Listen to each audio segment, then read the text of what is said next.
है। पक्ष और विपक्ष के कुल मिलाकर 53 सदस्यों ने इस विषय पर अपने अपने विचार, सुझाव, कुछ अवलोकन भी रखे, कुछ जानकारियां भी दी है और कुछ ग्रीवेंसेस भी रखे।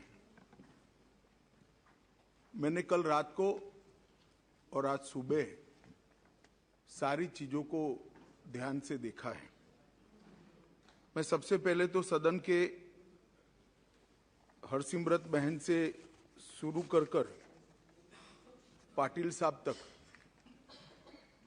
जिन 53 सदस्यों ने अपने मूल्यवान विचार रखे हैं, उनका सरकार की ओर से और समाज की ओर से बहुत बहुत धन्यवाद करना चाहता हूं कि इस विषय को राजनीतिक रंग देने की जगह इस विषय को एक समस्या के नाते सदन ने बहुत गंभीरता से लिया है। क्योंकि हम सब लोग राजनीतिक है, अलग अलग राजनीतिक दल से आते हैं, सत्ता में है, विपक्ष में है, तो थोड़ा बहुत तड़का लगता है राजनीति का। पर उसके तारतम्य को अगर निकाले चर्चा के, तो यहां के हो या वहां के, सभी सदस्यों ने इस बात को स्वीकारा है कि गंभीर समस्या है, हमारी नस्लों को बर्बाद करने वाली समस्या है। और अब आगे जाकर ये कारोबार से जो मुनाफा होता है वो आतंकवाद के वित्त पोषण के लिए भी उपयोग में आता है। इसके गंभीर प्रकार के साक्ष्य और सूचनाएं भी तंत्र के पास उपलब्ध हुई हैं। मैं सबसे पहले देश के गृह मंत्री के नाते नरेंद्र मोदी सरकार का संकल्प इस गृह के अंदर दोहराना चाहता हूं। आजादी के अमृत महोत्सव के वर्ष में मोदी जी ने नशा मुक्त भारत का संकल्प समग्र देश के सामने रखा है। और जब से सरकार बनी तब से गंभीरतापूर्वक इस दिशा में ढेर सारी कार्यवाही भी हुई। मैं सदन को फिर से एक बार आश्वस्त करना चाहता हूं कि नरेंद्र मोदी सरकार की ड्रग के कारोबार पर और उसके मुनाफे से आतंकवाद के वित्त पोषण पर जीरो टॉलरेंस की नीति है और हम सख्ताई से इसको जीरो तक ले जाने के लिए हम प्रयास कर रहे हैं। मान्यवर, ड्रग का प्रचार प्रसार न केवल हमारी आने वाली नस्लों को खोखला करता है, लाखों लाखों परिवारों को बर्बाद करता है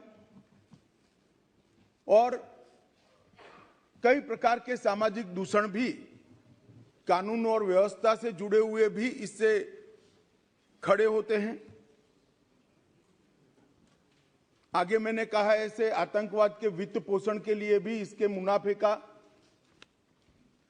जो देश भारत में आतंकवाद को बढ़ाना चाहते हैं, समर्थन देना चाहते हैं, वो इसका उपयोग करते हैं। और देश के अर्थतंत्र के अंदर ये डर्टी मनी की प्रेजेंस देश के अर्थतंत्र को भी खोखला करती है। इसलिए जो नरेंद्र मोदी जी ने, देश के सम्मानीय प्रधानमंत्री जी ने गृह विभाग के सामने एक लक्ष्य रखा है नशा मुक्त भारत का, मैं निश्चित रूप से इस सदन को आश्वासन देना चाहता हूं, आश्वस्त करना चाहता हूं कि लक्ष्य की पूरी परिपूर्ति के लिए हमारी ओर से कोई कसर नहीं छोड़ी जाएगी। मान्यवर, ये लड़ाई न केंद्र की है, न राज्य की है, न कोई एक विभाग की है। केंद्र सरकार और सभी राज्य सरकार और केंद्र शासित प्रदेशों ने मिलकर ये लड़ाई लड़नी पड़ेगी, क्योंकि इसका परिणाम लाना है तो बहुआयामी लड़ाई लड़े बगैर ये परिणाम नहीं आ सकता है। बॉर्डरों को से भी ड्रग की एंट्री को रोकना पड़ेगा। एयरपोर्ट और बंदरगाहों से भी ड्रग की एंट्री को रोकना पड़ेगा। रेवेन्यू डिपार्टमेंट ने भी सतर्कता के साथ इन टोटो जो योजना बनी है इसका एक हिस्सा बनकर एग्रेसिवली काम करना पड़ेगा।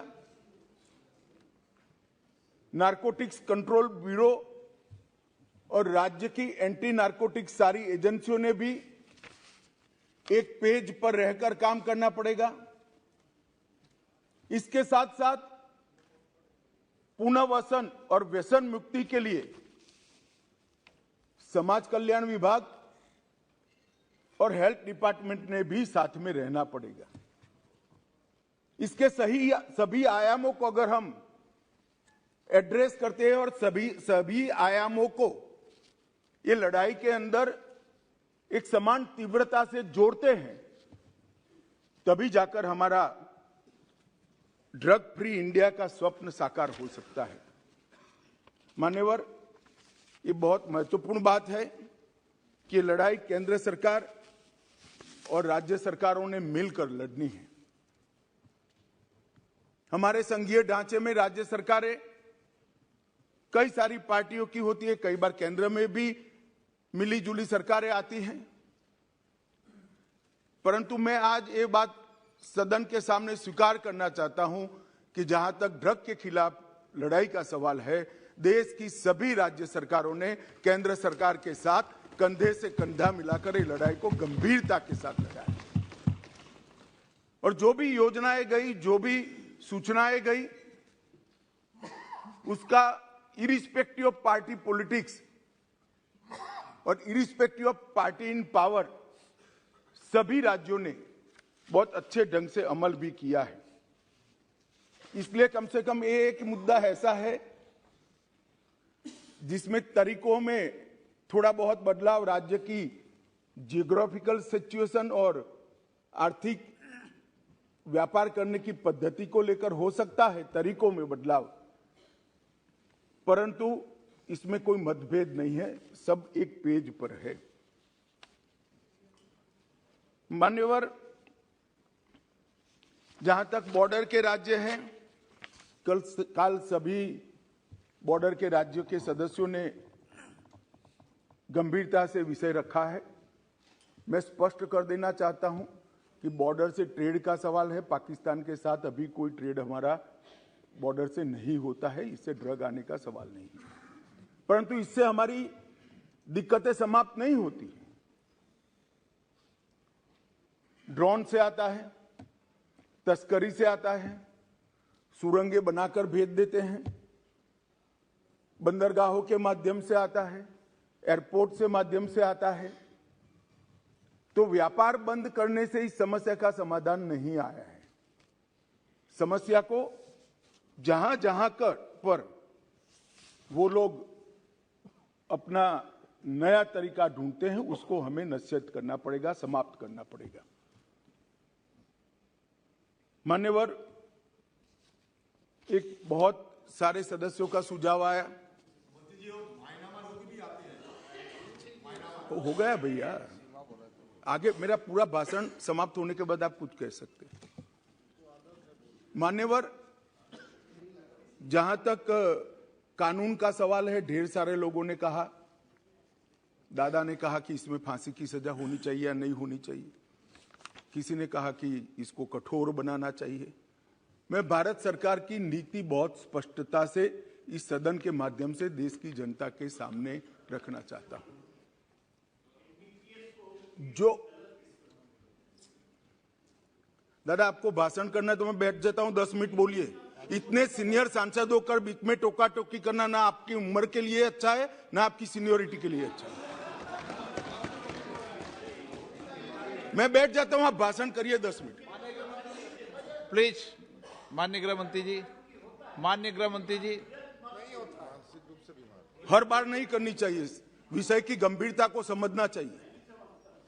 तो बोले नहीं होते। आप इतना क्रोधित नहीं होता हूं भैया, समझाता हूं। कई बार समझाना पड़ता है बड़ों को भी। मान्यवर, जहां तक कानून का सवाल है, मैं इस सरकार की नीति को बहुत स्पष्ट करना चाहता हूं। जो ड्रग का सेवन करते हैं वो विक्टिम है, उनके प्रति सहानुभूति का रवैया होना चाहिए और पुनर्वसन की तैयारी और पुनर्वसन की कानूनी प्रावधान होनी चाहिए। परंतु जो ड्रग का व्यापार करते हैं, इसकी तस्करी करते हैं, इसको नीचे तक पहुंचाते हैं, वो चाहे छोटा हो या बड़ा, इसको छोड़ना नहीं चाहिए। उसको कानून के सिकंजे के अंदर लाना चाहिए। ये भेद अगर हम नहीं करते हैं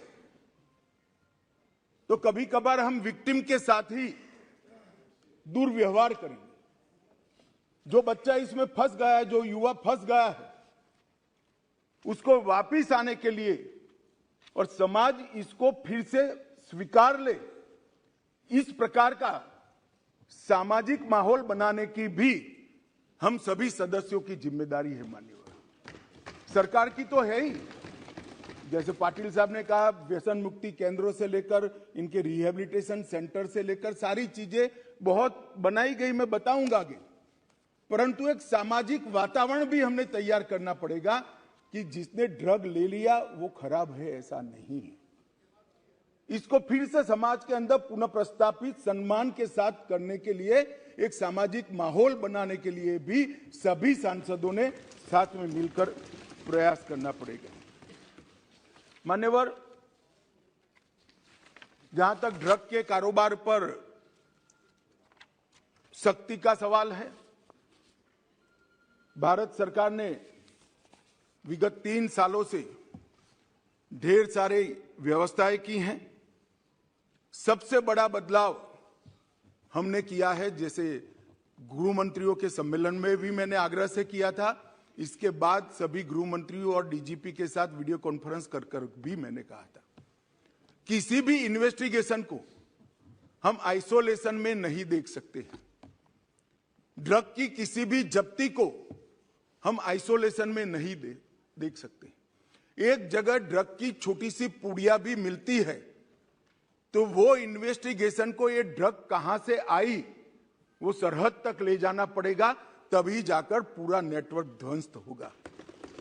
और अगर किसी बंदरगाह पर, एयरपोर्ट पर ड्रग पकड़ा गया तो वो ड्रग छोटे सी छोटी पान की दुकान पर कैसे जाना था, वो पूरे नेटवर्क का अगर हम जांच करते हैं तभी जाकर ये समस्या का समाधान होगा। मैंने सभी गृह मंत्रियों को यह भी कहा है, उसमें राज्य की भी सीमाएं आती है, कई बार अंतरराज्य अंतरदेशीय सीमाएं भी आती हैं, अंतरराज्य की सीमा भी आती हैं, सीमा के पार भी इसका इन्वेस्टिगेशन करना पड़ता है। उस वक्त एनसीबी और एनआईए 2 ऐसी एजेंसियां हैं जो एनसीबी पूरे देश भर में जांच कर सकती है और एनआईए विदेश में जाकर भी जांच कर सकती है। इसीलिए जब एनआईए का कानून हम लेकर आए तब उसमें ड्रग के कारोबार को हमने डाल दिया था। और मान्यवर, मैंने सभी राज्यों के मुख्यमंत्रियों को विनती किया था कि अगर आपके राज्य में कोई ऐसा केस है जिसके टॉप टू बॉटम और बॉटम टू टॉप इन्वेस्टिगेशन करते वक्त राज्य की सीमाएं लांघनी पड़ती है, तो आप निसंकोच एनसीबी की मदद ले सकते हैं। एनसीबी हर एक राज्य को मदद करने के लिए तैयार है और कटिबद्ध है। और अगर वो इन्वेस्टिगेशन देश की सरहदों के बाहर जाता है तो आप वो इन्वेस्टिगेशन के लिए एनआईए की भी मदद ले सकते हैं। एनआईए आपकी मदद करने के लिए तत्पर है। और मुझे आनंद है मान्यवर, लगभग 42 इन्वेस्टिगेशन राज्यों ने एनसीबी या एनआईए को दिए हैं और सफलतापूर्वक पूरे नेटवर्क को ध्वस्त करने के लिए आज तीनों एजेंसियां, राज्य की, एनआईए और एनसीबी आगे बढ़ रही है और इसके बहुत अच्छे परिणाम भी हमने मिले हैं। और राज्य के सहयोग से केंद्र का नारकोटिक्स के सामने लड़ने की गति भी दुगनी हुई है और उत्साह भी दुगना हुआ है। मान्यवर, एनसीबी और एनआईए को जो केस सौंपे गए, वो केसों को हमने राज्य की एजेंसियों को साथ में रखकर भी इन्वेस्टिगेट किया है। मान्यवर, अभी एक गोल्डन ट्रायंगल और गोल्डन क्रिसेंट का उल्लेख आया। मैं थोड़ा अप्रोच बदलने की बात करता हूं। एक गोल्डन ट्रायंगल जिसमें दक्षिण पूर्व एशिया के देश हैं, गोल्डन क्रिसेंट ईरान, अफगानिस्तान और पाकिस्तान है। ये ड्रग के व्यापारियों ने उसको गोल्डन ट्रायंगल और गोल्डन क्रिसेंट नाम दिया है। मैं जब भी बैठक में इन क्षेत्रों का शब्द प्रयोग करता हूं, तब डेथ ट्रायंगल और डेथ क्रिसेंट कर ही करता हूं। ये मौत का व्यापार करने वाले, हो सकता है वो गोल्डन ट्रायंगल हो नशे के कारोबारियों के लिए, हमारे लिए नहीं होना चाहिए। और ये हमारे अप्रोच के अंदर बदलाव समग्र दुनिया के सामने बहुत बड़ा संदेश भेजेगा। मान्यवर, नारकोटिक्स के खिलाफ भारत सरकार के गृह विभाग ने जो लड़ाई, भारत सरकार के वित्त विभाग ने जो लड़ाई छेड़ी है, और इसमें समाज कल्याण विभाग और स्वास्थ्य विभाग हमारी मदद में है, इसमें हमने जीरो टॉलरेंस की नीति अपनाई है। इसके 3 हिस्से हमने रखे हैं। संस्थागत संरचना की मजबूती, जो इंस्टीट्यूशंस हैं इसको स्ट्रॉन्च करना, जवाबदेह करना और सतत मॉनिटरिंग से उसको अलर्ट रखना। सभी नार्को एजेंसियों का, जिसमें स्टेट की नार्को एजेंसी भी आती है मान्यवर, और केंद्र की भी सभी डिपार्टमेंट आते हैं, उनका सशक्तिकरण और समन्वय, उनको एम्पावर करना और सबके बीच में कोऑर्डिनेशन बनाना, और एक विस्तृत अभियान जागरूकता और पुनर्वसन के लिए हाथ में लेना। ये 3 विभागों में ये लड़ाई की संरचना गृह विभाग ने की है, क्योंकि मान्यवर ये सीमा रहित अपराध है। ये अपराध की कोई सीमा ही नहीं है। कहीं से बैठकर कोई इसका व्यापार कर रहा है और बच्चे हमारे फंस रहे हैं, नस्लें हमारी बर्बाद हो रही। तो जब तक कोऑपरेशन, कोऑर्डिनेशन और कोलैबोरेशन नहीं होता है, हम इस लड़ाई को जीत नहीं सकते हैं। तो 3 स्तर पर, त्रिसूत्रीय फॉर्मूला पर हम आगे बढ़े हैं और ये तीनों सूत्रों पर होल ऑफ गवर्नमेंट अप्रोच से आगे बढ़े हैं। ये किसी एक डिपार्टमेंट की लड़ाई नहीं है, किसी एक सरकार की नहीं है। राज्य सरकार हो या केंद्र सरकार, उसके सभी डिपार्टमेंट ने साथ मिलकर और देश की सभी सरकारों ने साथ में मिलकर ये लड़ाई को लड़नी है। मान्यवर, हमने जो प्रमुख इनिशिएटिव लिए हैं, और मान्यवर अभी कुछ सदस्य पढ़ रहे थे, मैं इस पर कोई टिप्पणी करना नहीं चाहता, सिर्फ एक दृष्टिकोण के बदलाव की विनती करना चाहता हूं। किस राज्य में से सबसे ज्यादा ड्रग्स पकड़े गए, उसका मतलब हम ये ना निकाले कि वो राज्यों में सबसे ज्यादा ड्रग है। इसका मतलब ये है कि वो राज्य सबसे ज्यादा काम करता है और पकड़ता है। अगर पकड़ते ही नहीं है तो कुछ नहीं पकड़ा जाएगा, तो फिर पंजाब में ड्रग ही नहीं है। अगर पकड़ना नहीं है तो आंकड़े अच्छे ही हो जाएंगे। मगर क्या ये शुतुरमुर्ग नीति से हम देश को बचा सकते हैं? नहीं बचा सकते। हमारा मुंह मिट्टी में डालने से आंधी नहीं चली जाती मान्यवर, आंधी को फेस करना पड़ता है, सीने पे झेलना पड़ता है। बैठ जाओ, बैठ जाओ, बैठ जाओ, बैठ जाओ, बैठ जाओ।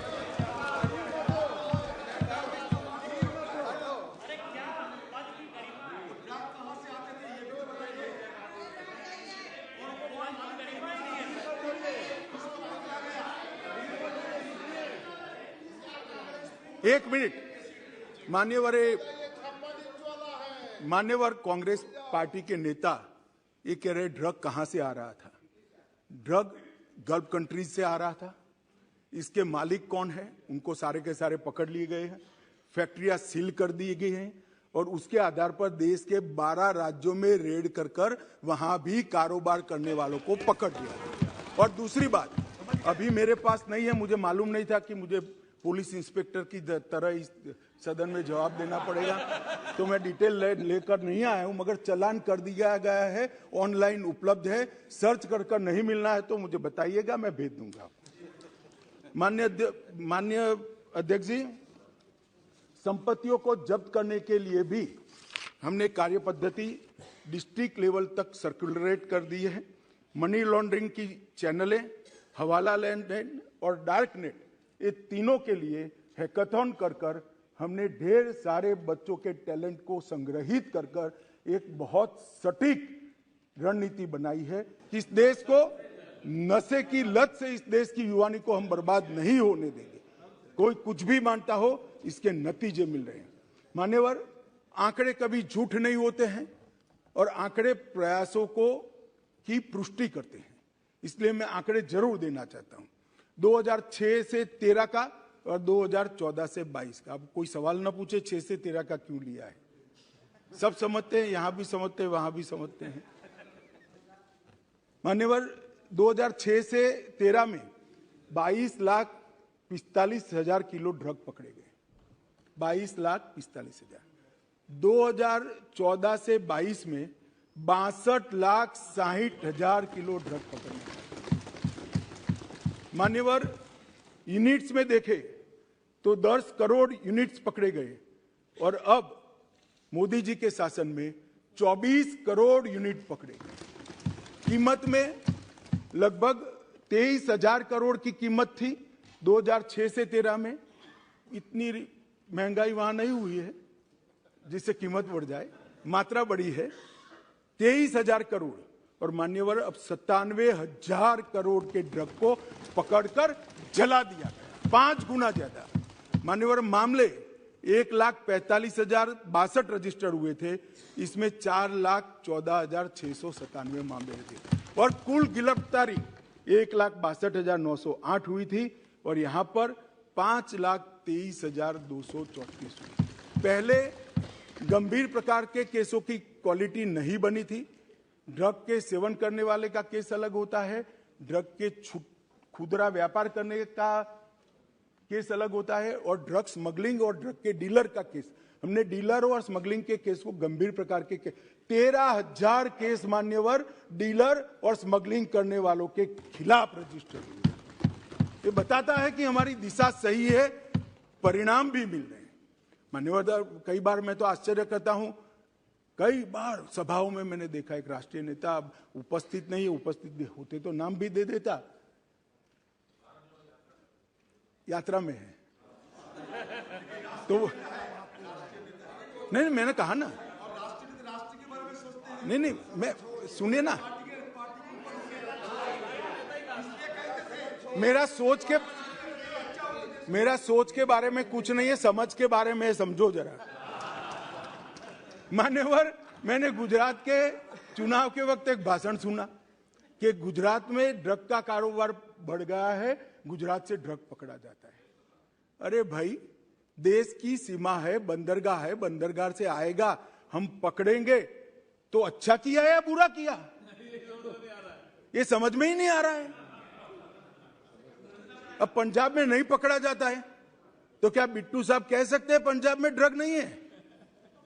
भाई, पकड़ना कोई बुरी बात नहीं है, पकड़ना अच्छी बात है और हम इस कमेंट से कोई हतोत्साह नहीं होंगे और पकड़ेंगे और खत्म करेंगे। मान्यवर, ये जो जिस प्रकार की चीजें कर रहे हैं, मुझे तो मालूम नहीं है पूरी लड़ाई को समझ रहे या नहीं समझ रहे। मान्यवर, पिछले 5 वर्ष में हमने 61 नए साइटोट्रोपिक पदार्थों को अधिसूचित किया है जो पहले इस कैटेगरी में नहीं आते थे, अब एफएसएल से सिद्ध कर इसको करा है। जब्ती की क्वालिटी में भी सुधार आया है। लगभग भारतीय एजेंसियों ने 14,000 किलो ट्रामाडोल को भी जब्त करने का काम किया है। मान्यवर, मैं इतना ही कहना चाहता हूं कि अभियान कोई एक सरकार का नहीं हो सकता, ये अभियान कोई एक दल का भी नहीं हो सकता, ये अभियान कोई एक एजेंसी का भी नहीं हो सकता। केंद्र और राज्य की सभी एजेंसियों ने एक ही प्लेटफॉर्म पर आकर समान तीव्रता और समान गंभीरता के साथ इस अभियान को चलाना पड़ेगा, तब हम हमारी आने वाली नस्लों को बचा पाएंगे। मान्यवर, ये लड़ाई ऐसे नाजुक मोड़ पर है। अगर इस वक्त हम जीतते हैं तो हम हमारी नस्लों को बचाते हैं, और इस वक्त अगर नशे के व्यापारी जीतते हैं तो हमारी नस्लों को कोई बचा नहीं सकता। इसलिए मेरा पूरा सदन से अनुरोध है मान्यवर कि इस एक मुद्दे पर हम राजनीति न करें। सभी राज्य की सरकार एक साथ आए, जिला स्तरीय एनकोड की रचना करे, और ये जो अभियान मोदी जी के नेतृत्व में भारत सरकार के गृह विभाग ने चलाया है, वो अभियान को सभी लोग मजबूत बनाए। हम भी राज्यों के अभियान को मजबूत बनाने के लिए बहुत तत्पर हैं और उत्सुक भी हैं। सब केंद्र शासित प्रदेश, राज्य सरकार, केंद्र सरकार और समग्र देश की जनता और हम सभी जनप्रतिनिधि मिलकर इस अभियान को सफल बनाएं और जीरो टॉलरेंस टू ड्रग और नशा मुक्त भारत की रचना करें। यही अभ्यर्थना कर मेरी